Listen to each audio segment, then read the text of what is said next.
पुरावे आहेत आमच्याकडे. लोक तोंडानं सांगतात महाराज बदल झाला हो, आपापच बदल झाला, कथा ऐकून बदल झाला सहज. का कथा उतरली म्हणून पोटात, चित्तात धरून ठेवली म्हणून, मूळ कथा ऐकली, चित्तात धारण केली आणि त्या पद्धतीने वागायला सुरुवात केली, बस जीवन बदललं, मंगलमय जीवन त्याकडे होऊन जातं. एवढं सामर्थ्य कथेच आहे. म्हणून घटना, त्या घटनांना सामान्य समजू नये. मन निर्मळ करायचं असेल तर घटना पाहाव्यात आणि त्या घटनांचा संबंध आपल्या जीवनाशी त्याने जोडून आपण आपलं जीवन बदलावं. एक मन आहे ग्राम्य मन, पुढच्याला ठेस लागली की मागचा शहाणा होतो, बरोबर आहे ना. म्हणून आधीच्या लोकांच्या घटना जर ऐकल्या, त्यांच्या जीवनातले प्रसंग पाहिले तर तेच प्रसंग आपल्या जीवनात आहेत. म्हणतात राजा परीक्षितीला 7 दिवसात मरायचं होतं, आपल्याला 7च दिवस आहेत. 8व्या दिवसाची तरतूद अजून आपल्याकरिता नाही. प्लुटो वार, नेपच्यून वार असं काय नाही अजून. सोमवार मंगळवारच आहेत. तेवढ्याच दिवसात मरायचं. म्हणजे राजाला 7 दिवसात मरायचं होतं, आपल्याला त्याच दिवसांमध्ये मरायचं आहे. आपण फक्त ती घटना ऐकतो आणि त्या घटनेलाच धरून राहतो. राजा परीक्षिती होता, त्याचं असं झालं, त्यानं तसं केलं आणि झालं ना आपण सगळ्यांना सांगतो, त्याच्यातून पुण्य प्राप्त झालं. ऐकून पुण्य काय करतो, तुझं काय ते बघ ना, त्याच्यातून तुझं नेमकं काय होणार आहे याचा विचार कर ना. खरंच राजानं काय केलं माहिती आहे? राजानं ज्या दिवशी कळालं 7 दिवसात मारायचं, त्याच दिवशी सगळं सोडून दिलं, त्याच क्षणाला सगळं सोडलं आणि भगवंताची शरणागती केली. म्हणून राजाची कथा उगीच ऐकायची नाही, त्यातून हे शिकायचंय की ज्या दिवशी आपल्याला विवेक प्राप्त होईल त्या दिवशी मनातून लगेच मोकळं व्हावं. माऊली म्हणतात झडझडोनी वहिला निघ ये भक्तीचे वाटेला, ज्या पावसी अव्यंगणेचं धाम माझे. तुला कळालंय ना, आता झडझडून वेगळा हो, माझ्या भक्तीला लाग. हे कळण्याकरिता ती घटना ऐकायची. उगीच राजाची घटना ऐकली तिलाच पाणी लावीत बसलं, उगीच राजाची घटना ऐकली तिलाच एवढं त्यांनी फोकसमध्ये आणलं की सगळ्यांना हो राजा परीक्षित होता, त्याच्याकडून अपराध झाला आणि 7 दिवसात त्याला मरायचं होतं. पण आपण त्यातून घेतलं काय? फक्त कथाच घेतली.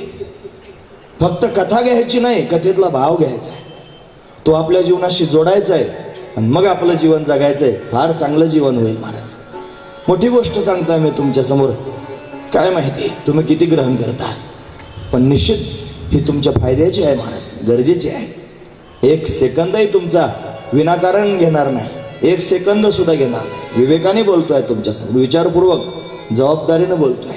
मला मुद्द्यावर जायचं ना आता, म्हणून तर हे जर नाही मी सांगत तर मग कशाला तुम्ही कथा ऐकायला जातात हेच तुम्हाला कळणार नाही. का मला कथा ऐकायची ही त्याच्या मागची कारण आहेत. कारण ही कथा म्हणजे भाकड कथा नाही, ही कथा म्हणजे रड कथा नाही, ही कथा म्हणजे संसार कथा नाही, ही कथा म्हणजे प्रपंचाची कथा नाही, ही कथा म्हणजे चराट कथा नाही.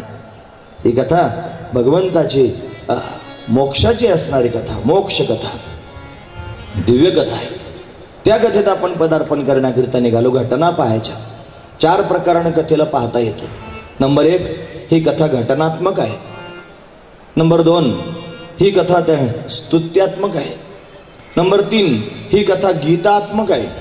आणि नंबर 4, ही कथा उपदेशात्मक आहे. 4 गोष्टी आहेत. पहिला मुद्दा सांगितला घटना, याच्यात बऱ्याच घटना पाहायला मिळतील. नंबर 2, स्तुती. ज्या देवापर्यंत आपल्याला जायचंय, ज्या देवाला आपल्याला प्राप्त करून घ्यायचंय, त्याचा स्वभावही कळायला पाहिजे. तो परमात्मा स्तुतीप्रिय आहे, त्याला स्तुती केलेली आवडते. कशी स्तुती करणार? आपल्याकडे कुठं शब्दांचा संचय आहे, आपल्याला गायगायनं कुठं स्तुती करता येते? आपल्याला माणसाची स्तुती करता येते. वाह छान, तुम्ही असे आहात ना, तुम्ही तसे आहात ना. माणसाची स्तुती करणं म्हणजे ब्रह्महत्येचं पातक करणं. तुकोबराय म्हणतात ना, अनेकांची स्तुती आम्हा ब्रह्महत्या. आणि वाचून येते एका पांडुरंगा वाचून दुसऱ्याची स्तुती करणं म्हणजे ब्रह्महत्याच करणं आहे. म्हणजे जेवढी माणसं त्यांनी तोंडानं माणसाची स्तुती करतात ते ब्रह्महत्येचं पातक करतात. पक्का लक्षात ठेवा. आम्हा ब्रह्महत्या. आम्हा म्हणजे कोणाला? आम्ही हरिदासही म्हणून घेतो, आम्ही हरिभक्तीपरायणही म्हणून घेतो. हरीचे जर तुम्ही दास आहात तर हरीचंच गुणानुवाद गायले पाहिजे, दुसऱ्याचे कशाकरिता गावेत? मग जो स्वतः हरिभक्तीपरायण आणि साऱ्या दुनियेची गुणानुवाद गातो त्याचा परमार्थ व्याभिचारी नाही का? त्यानं कोणाची पण स्तुती करावी का? मग स्तुतीच जर करायची असेल कीर्ती ते वर्णावी एका विठ्ठलाची, स्तुती मानवाची करू नये. प्रमाण आहे. कीर्तीत जर तुला वर्णन करून सांगायचे असेल तर विठ्ठलाची सांग ना वेड्या. स्तुती मानवाची करू नये, मानवाची स्तुती करायची नाही.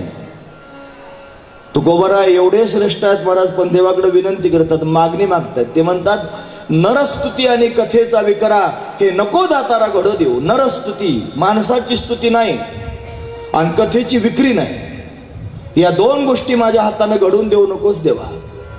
कोण्या माणसाची स्तुती माझ्या हाताने घडू देऊ नकोस. आणि कथा माय आहे, आई आहे. ही आई विकण्याची वेळ माझ्यावर येऊ देऊ नकोस. ही आई त्यांनी मला फार प्रिय आहे, परम पावन करणारी आहे, तिची विक्री होता कामा नये.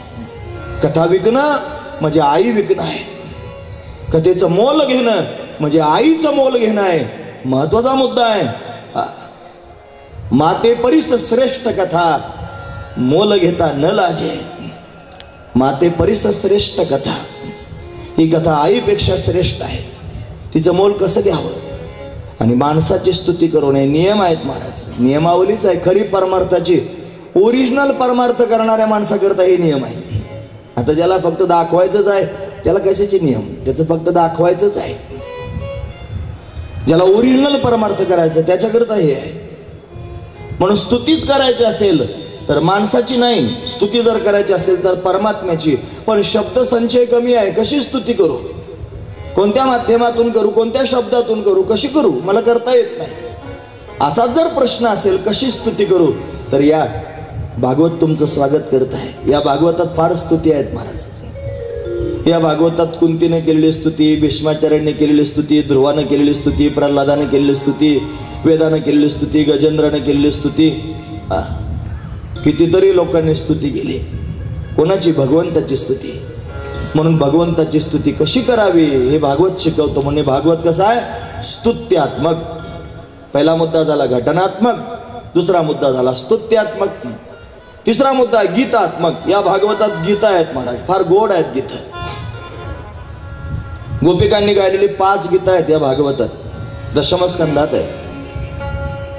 वेणुगीता आहे, प्रणय गीता आहे, गोपी गीता आहे, भ्रमर गीता आहे, युगल गीता आहे. 5 गीता आहे. भिक्षु गीता आहे 11व्या स्कंदामध्ये. अनेक गीता, उद्धव गीता आहे. हे अनेक गीता आहेत. हे गीत कशा करतायत? आपल्या अंतकरणातल्या भावना व्यक्त करण्याकरिता आहेत. आपल्या पोटात भावना आहेत ना मारे. काही असे सज्जन महात्मे आहेत की ज्यांच्या मनामध्ये भगवंताला भेटावं सारखं वाटतंय. असं वाटतं देवानं माझ्या समोर यावं, माझ्या समोर उभं राहावं, तो असा सुंदर दिसावा, मी त्याच्याकडे पाहतच राहावं, कडकडून भगवंताला आलिंगन द्यावं, त्याच्या चरणावर मस्तक ठेवावं, त्या भगवंतानं माझ्या मस्तकावरून हात फिरवावा, मला हृदयाला लावून त्यांनी म्हणावं भक्ता चिंता करू नकोस, मी सदैव तुझ्या जवळच आहे. हे सारखं त्या भक्ताच्या अंतकरणात तयार होत असतं. मला त्याला असं वाटतं असं देवाला म्हणावं, पण त्याला ते म्हणता येत नाही. त्याच्या त्या भावना त्याला दाबून टाकाव्या लागतात. मग काय करावं अशा वेळेला? त्यानं त्या भावना व्यक्त करण्याचं साधन शोधावं. आणि त्या भावना व्यक्त करण्याचं साधन आहे गीत. गीतांमधून त्या भावना व्यक्त होतात. या भागवतात गीता आहेत, त्या गीतांमध्ये शब्द आहेत आणि त्या शब्दांमध्ये तुमच्या भावना दडलेल्या आहेत. तुम्हाला प्रश्न विचारू, तुम्ही ऐकतात ना सर्वजण? मला सांगा, तुम्हाला सर्वांना वाटतं ना देव भेटावं म्हणून? हो, वाटतं की नाही वाटतं? वाटतं ना तुम्हाला देव भेटावं म्हणून? कसा असावा? फार सुंदर असावा, सावळा सुकुमार असावा, त्यानं पिवळा पितांबर धारण करावा, त्याच्या मस्तकावर मोर मुकुट असावा, त्याच्या कानात मकराकार कुंडले असावेत, त्याची सरळ नासिका असावी, त्याचे डोळे कमला समान आनंददायक असावेत, त्याच्या मस्तकावर कुरळे केस असावेत, त्यानं मलयागिरी चंदन कपाळाला लावलेला असावा, त्याच्यावर केशराची उटी दिलेली असावी, सुगंध सर्वत्र दरवळत असावा, आणि तो भगवान माझ्या डोळ्यासमोर यावा. तुम्हाला वाटतं ना पण असं सगळं, की बळच मी म्हणतो म्हणून तुम्ही हो म्हणतात?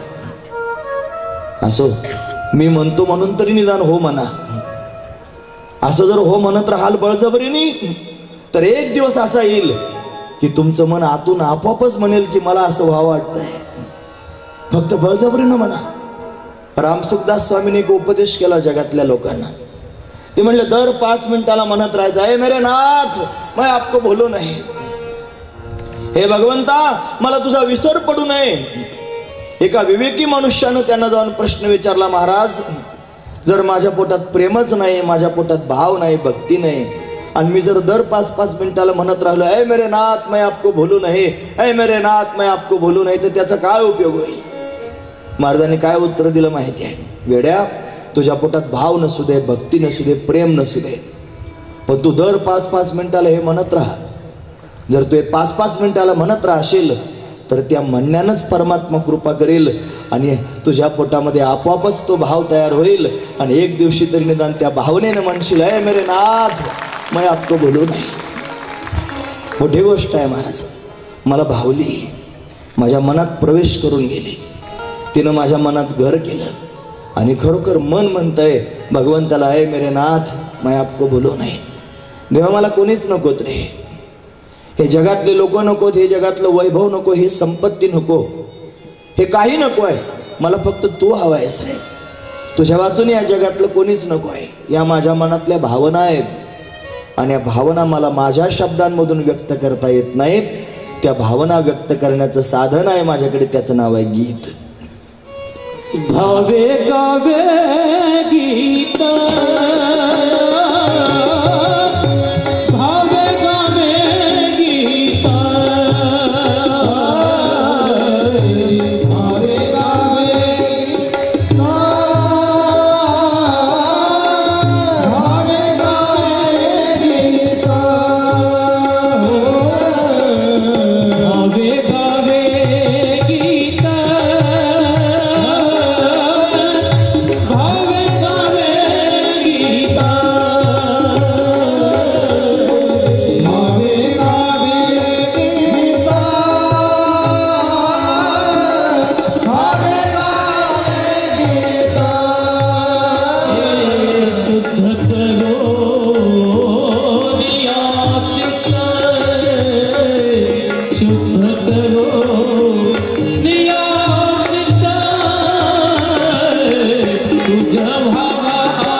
भावे गावे गीत, शुद्ध करून या चित्त, तुझं भाव आहे देव तर ह्या सुलभ हो भाव. तुकोबाराय म्हणतात, तुला जर देव पाहिजे असला ना तर चित्त शुद्ध करून भावयुक्त अंतकरणात गा, परमात्मा तुला भेटेल, प्राप्त होईल.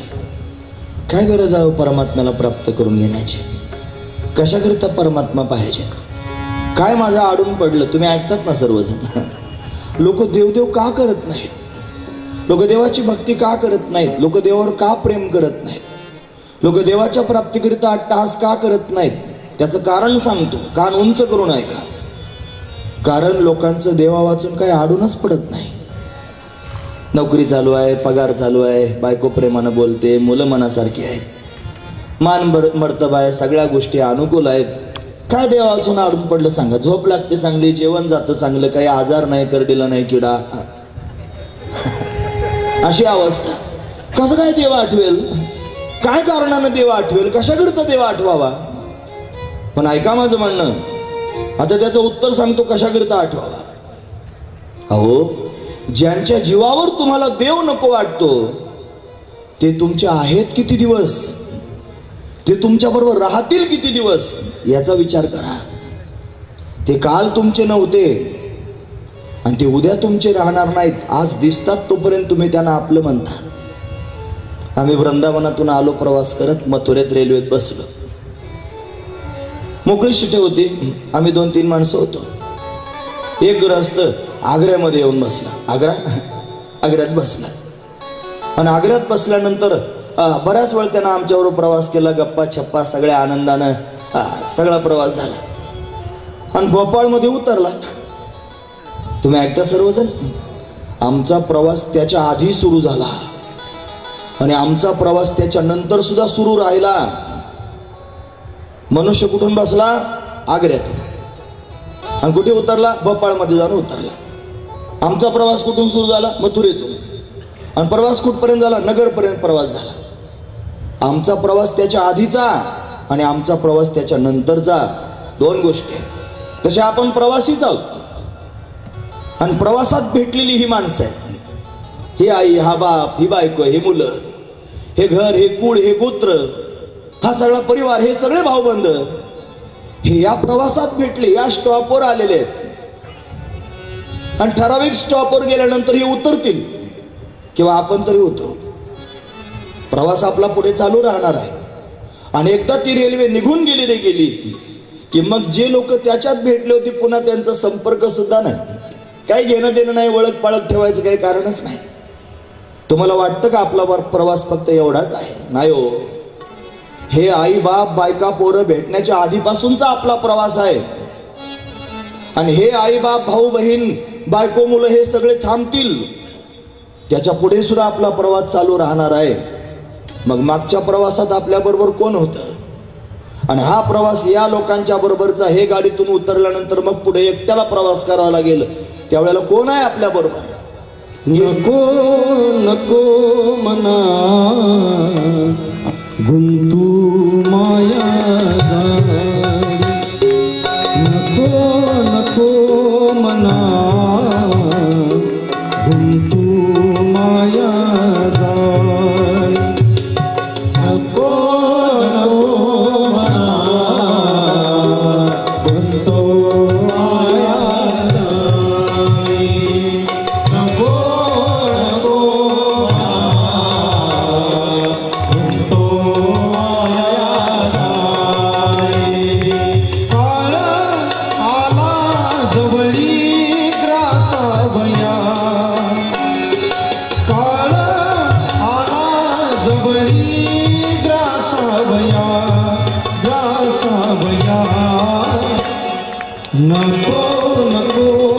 मना गुंतू माया जाळी, नको नको मना गुंतू माया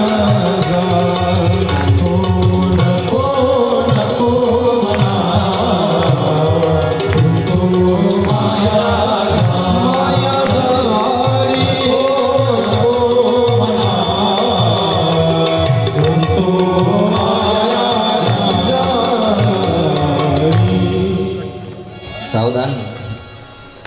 मनाला मायाजाळात गुंतू देऊ नका.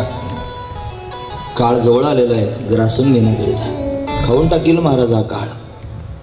आणि मग ज्यांना ज्यांना आपलं म्हणतात लोक फार शहाजूक असतात, फार शहाजूकपणा करतात. हो आम्ही असे, माझी बायको, माझा मुलगा, माझं घर, माझी संपत्ती, माझं नाव, माझं वैभव, माझी प्रतिष्ठा. आणि त्या नाव, वैभव, प्रतिष्ठा, बायको, मुलगा या सगळ्यांच्या जीवावर एवढा शहाजूकपणा असतो की गाफील आहेत, डोळ्यावर पट्टी आहे, एक दिवशी मरायचं आहे. अरे यांच्यात जर अडकशील तर परत जन्माला यावं लागेल. वेळा हात जोडून साधू संत विनवणी करतात. लागून या पाया विनवितो तुम्हाला, अरे करटाळे बोला मुखी नाम. तो ऐकत नाही, त्याचा शहाजूकपणाच लावून धरतो, सोडत नाही मारत त्या संसाराला. पण ऐका माझं म्हणणं, त्यानं नाही सोडला म्हणजे सुटणार नाही का? त्यानं नाही या प्रपंचाचा छंद सोडला म्हणजे प्रपंच सुटणार नाही का? प्रपंच सोडायला फार जास्त लागत नाही महाराज, एक गुचकी फार झाली खलास. 2-3 तासात तर जाळून येतात त्याला, एका गुचकीत कार्यक्रम. एक गुचकी आले की बस, बायको सुटली, मुलगा सुटला, काहीच लागत नाही. बाबाचं प्रवचन आणि कथा लांब 7 दिवस लागतात कशाला सोडायला? एका गुचकीत सुटतं महाराज सगळं. मी खरं बोलतोय, मी खरं बोलतोय. माझं म्हणणं ऐका. ती गुचकी त्यांनी थांबविल तुम्हाला तिथेच, त्याच जागेवर पूर्णविराम प्राप्त होईल. मग कोण आहे तुमच्या बरोबर? पुढे चालायचं, पुढे चालायचंय. अजून प्रवास बंद नाही, गाडी चालतेच आहे. हे प्रवासी फक्त थांबले, उतरले. तुमचा पुढचा प्रवास आहे ना, मग त्यावेळेला कोण तुमच्या बरोबर? जिंदगी एक किराए का घर है, एक न एक दिन बदलना पड़ेगा, मौत जब तुझको आवाज देगी, घर से बाहर निकलना पड़ेगा। मौत जब तुझको आवाज देगी, घर से बाहर निकलना पड़ेगा। आवाज देगी, घर से बाहर निकलना पड़ेगा। मौत जब तुझको आवाज देगी, घर से बाहर निकलना पड़ेगा। जिंदगी एक किराए का घर है, एक न एक दिन बदलना पड़ेगा। जिंदगी एक किराए का घर है, एक न एक दिन बदलना पड़ेगा। मौत जब तुझको आवाज देगी, घर से बाहर निकलना पड़ेगा। मौत जब तुझको आवाज देगी, घर से बाहर निकलना पड़ेगा। मौत जब तुझको आवाज देगी, घर से बाहर निकलना पड़ेगा। घर से बाहर निकलना पड़ेगा, घर से बाहर निकलना पड़ेगा, से बाहर निकलना पड़ेगा। जिंदगी किराए का घर आहे, एक न एक दिवस सोडावं लागेल, भाड्याचं घर आहे। मौत जब तुझको आवाज देगी, मृत्यू आल्याबरोबर सोडून द्यावं लागेल, एका गुचकीत सोडावं लागेल। आधी आम्ही म्हणतो सोडावं आनंदानं, फार आनंदानं, समाधानानं। हे सगळं सोडण्याची क्षमता पोटात असली पाहिजे। कोण आणून देईल ही क्षमता? ही क्षमता आणून देण्याचं काम करेल ही कथा। फक्त ऐका, फक्त तू सांग ना, अजून कशातलंच काही सांगत नाही आणि फक्त ऐका म्हणतोस। मी पाया भरतोय। काल एक क्लिप पाहिली मी व्हॉट्सअपवर, एक इमारत धडधड परत करत खाली पडली। हो का बरं? खाली पायाच नव्हता। तुकोबाराने प्रमाण दिलं ते पाहून। ते म्हणतात की पायाविना भिंत तातडीची, जेथे पहावे तेथे देखीचा पर्वत, पायाविना भिंत तातडीची। निस्ती कथा ऐकायला गेलो कथा, पण काय कथा ऐकणार आहात तुम्ही? हा पाया भरतोय, हे तुम्हाला पुढे ऐकायचं आहे। आधीच मी सांगितलं प्रस्तावनेचा दिवस आहे, तुम्हाला ऐकायचं आहे। महत्वाचा मुद्दा सांगतोय, आणि हे जर त्याने रुचत पचत नसेल तर मग मात्र शहाजूकपणा आडवा येतो। तो ऐकू देत नाही, तो म्हणतो हे काहीतरीच उगाच आपलं। मरतील सगळे लोक मरतील, हे जिंदगी किराए का घर आहे, आणि मौत जब तुझको आवाज देगी हे माझ्याकरता नाही, मी सोडून सगळ्यांकरता। मरणार सगळेच आहेत, मी सोडून कधीच आपल्या अंगावर घेत नाही महाराज। बस मरतील, बाबा बरोबर सांगत होते, एकदम तंतोतंत रास्त आहे बाबाचं म्हणणं, पण माझ्याकरता नव्हतं। मरतील लोक, लोकांकरता होतं। लोक काय बेटा, तू काळ कोणाला सोडत नाही, जावं लागतंय। तुम्हाला पटतंय ना माझं म्हणणं? का गेअर चेंज करू मी? वेगळं सांगू का काही कथेतलं लगेच पुढचं सगळं सांगू ना? हे असं तुम्हाला पटतंय ना? आनंद आहे, चला पुढे। म्हणून ही कथा अशाच पद्धतीने भगवंतापर्यंत सहज घेऊन जाणारी आहे। त्याच्यामध्ये उपदेश प्राप्त करून घ्यायचा आहे। घटना, त्याच्यातून त्यागणी महाराज स्तुती, त्याच्यातून गीत, आणि त्या गीतांच्या पुढे जाऊन उपदेश। या सगळ्या घटनांमधून काय घ्यायचंय आपल्या जीवनात? उपदेश। ती सगळी स्तुती बारकाईनं बघा, त्या स्तुतीतून आपल्या जीवनात काय उतरवायचंय? उपदेश। नमस्ते पुरुषम त्वाद्यम, कुंतीनं स्तुती केली। ईश्वरम अलक्षम सर्वभूतानाम अंतर्बहिर्वस्थितम। ईश्वराला, श्रीकृष्ण परमात्म्याला त्यांनी बोलते आहे, आणि बोलताना त्याचं मूळ स्वरूप सांगते। स्तुतीतून तिनं परमात्म्याचं स्वरूप सांगितलंय। नमस्ते पुरुषम त्वाद्यम ईश्वरम प्रकृते परम अलक्षम सर्वभूतानाम अंतर्बहिर्वस्थितम। स्तुतीतून ज्ञान आहे। काय घ्यायचंय? उपदेश। तिनं उपदेशच केला एक प्रकारचा। घटनांमधून, स्तुतीमधून, त्या गीतांमधून आपल्या जीवनामध्ये उपदेश आपण धारण करायचा। उपदेशात्मक कथा अशी असणारी कथा। या कथेला म्हणतात श्रीमद भागवत कथा। ही दर्पणासारखंच काम करते, स्वदर्शन। मी काय आहे? ही कथा म्हणजे आरसाच आहे। या कथेत आपलं तोंड पाहायचं, आपण काय आहोत आपोआप कळतं. कथा जाणीवच करून देते मी असा आहे, अरे हे तर असं जीवन जगलं पाहिजे, मी तर असं जगतोय. लगेच कथा उलगडाच करते. दूध का दूध, पाणी का पाणी, स्वदर्शन अशी असणारी कथा. काय शिकवते कथा? कथा शिकवते मरावं कसं. किती लोकांना मरायचं नाही हे सांगा बरं. माझा प्रश्न कळाला ना? नाही तर त्यालाही लोक हात वर करतात. मरायचं सगळ्यांनाच आहे, पण कोणी ठरवलंय का कसं मरायचंय? मरण कसं असावं काय कोणी ठरवित नाही. लोक सगळे प्लॅन करतात, फक्त मरण्याचं नाही. आता ह्या शब्दांना आत्महत्येकडे नेऊ नका, नाही तर तो पण प्लॅनच आहे. तसला नाही म्हणत नाही. एक दिवशी मरायचंच आहे आपल्याला, पण ते मरताना आपली काय स्थिती असावी, आपण कोणत्या अवस्थेत असावं, आपल्या मनाची काय स्थिती असावी, कसं मरावं. आनंदानं डोळे झाकता यावेत, सुखानं समाधानानं डोळे झाकता यावेत. कोणत्याही क्षणी शिकलं पाहिजे. शिकण्याची गोष्ट आहे. कोण शिकविल? काय शिकवते कथा? मरावं कसं शिकवते कथा. आपल्या धर्मशास्त्रामध्ये 2 प्रसिद्ध ग्रंथ आहेत. एक आहे श्रीमद भगवत गीता आणि दुसरं आहे श्रीमद भागवत कथा. लोकांना हेही समजत नाही. भागवताला गीता, गीतेला भागवत. 2 ग्रंथ 2 गोष्टी शिकवतात.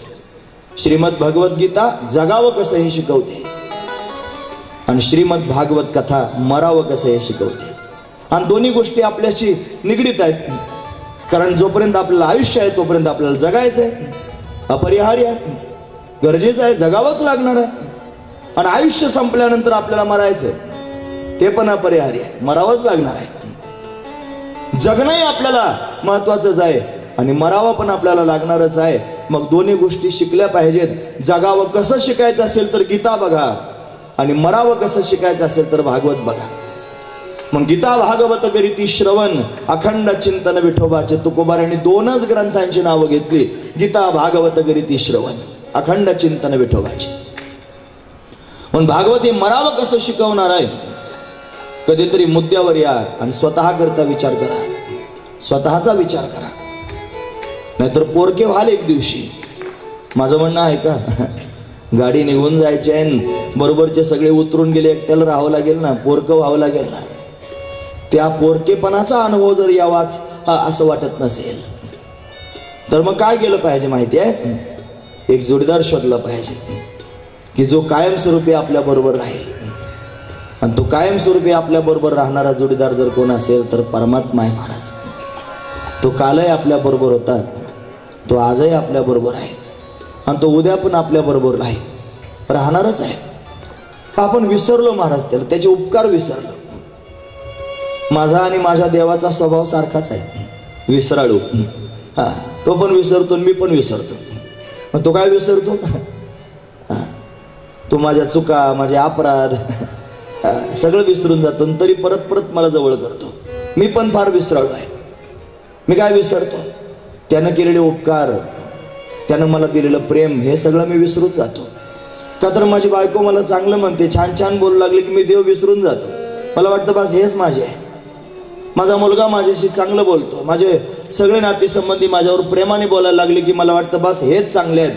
वेड्या, अरे हे तर चांगले आहेतच, पण ज्यानं तुला जन्मोजन्मी सांभाळलं त्याला कसं विसरतोस? नाकातली नथ नवऱ्यानं करून आणली, कबीर महाराजांचं प्रमाण आहे त्याला. सगळ्या जगाला बाई सांगत जाते ना, नथ आणली, नथ आणली. अरे नथ आणली याचं कौतुक तू सांग, काहीच हरकत नाही आमची. पण ज्यानं नाक दिलं त्याचं कधीतरी कौतुक कर ना. ज्यानं तुला नाक दिलंय, जर नाकच नसतं आणि इथं बोर्ड लावावं लागला असतं इथे नाकाची जागा आहे, कुठं नथ घालशील? नथ कुठे घातली जाईल सांग ना. ज्यानं नाक दिलंय त्याचं कौतुक केलं पाहिजे. जो काल सांभाळत होता, जो आज सांभाळतोय आणि जो उद्या पण सांभाळणार आहे, तोच आपला शाश्वतीचा जोडीदार आहे. म्हणून अंतकाळीचा सोयरा तो का म्हणे, विठू धरा धरा त्याला, सोडू नका. त्या परमात्म्याला जाणा, जाणून त्याचा संग करा. तो गरजेचा संग आहे. कशातून शिकणार आहात? या भागवतातून शिकायचं. काय शिकवतं भागवत हे ऐकायचं ना. मग मरावं कसं शिकवतं भागवत? भगवंताला आपलं कसं करावं हे शिकवतं भागवत. भगवंतावर प्रेम कसं करावं हे शिकवतं भागवत. हे शिकण्यासारखंच आहे, हे भागवतातून शिकायचं आहे. याला भागवत म्हणतात. का बरं याला भागवत म्हणत असतील? भागवत म्हणण्याची कारणं सांगतो. भगवता प्रोक्तम भागवतम, हे भगवंतानं स्वतः सांगितलंय म्हणून त्याला भागवत म्हणतात. देवानं स्वतः 4 श्लोकांमध्ये भागवत सांगितलं.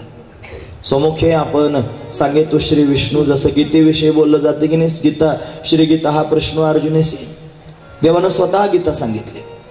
तसं भागवत सुद्धा देवानं स्वतः सांगितलं 4 श्लोकांमध्ये. ब्रह्मदेवाला सांगितलं हंसरूपे ब्रह्मा उपदेश श्रीहरी आणि चतुश्लोकी चारी भागवत. चतुश्लोकी 4 श्लोक आहेत. हे 4 श्लोक भगवंतानं स्वतः सांगितले ब्रह्मदेवाला, म्हणून त्याला भागवत म्हणतात. भगवता प्रोक्तम भागवतम. दुसरं कारण भागवत म्हणण्याचं, भगवत अयम भागवत. हे भागवत सामान्य नाही, याच्यात प्रत्यक्ष परमात्माच वास्तव्य करतो. भगवत अयम भागवत. भगवान निज धामाला जाण्याकरिता निघाला आणि उद्धवजी महाराज जवळ होते. उद्धवाने विचारलं, देवा आता तू निजधामाला जाशील, मग आमच्यासारख्या भक्तांनी कोणाला शरण जाऊ, तुला कुठं शोधावं, कुठं सापडशील सांग तरी. भगवान हसून म्हटले, मी जाणारच नाही, इथंच राहणार आहे. अरे कुठं राहणार आहे, तुझा पत्ता तरी सांग. मग देवानं सांगितलेला पत्ता आहे तो म्हणतो, स्वकीयम यद भवेत तेजः तच्च भगवते दधात तिरोधाय प्रविष्टोयम श्रीमद भागवतार्णवम. या भागवत रूपी समुद्रामध्ये मी माझं स्वतःचं तेज ठेवणार आहे. आणि भागवत आणि मी 2 नाही, आम्ही एकच आहोत. म्हणजे भगवान या भागवतात राहतो. भागवत में भगवान समाया, म्हणून भगवत अयम भागवत.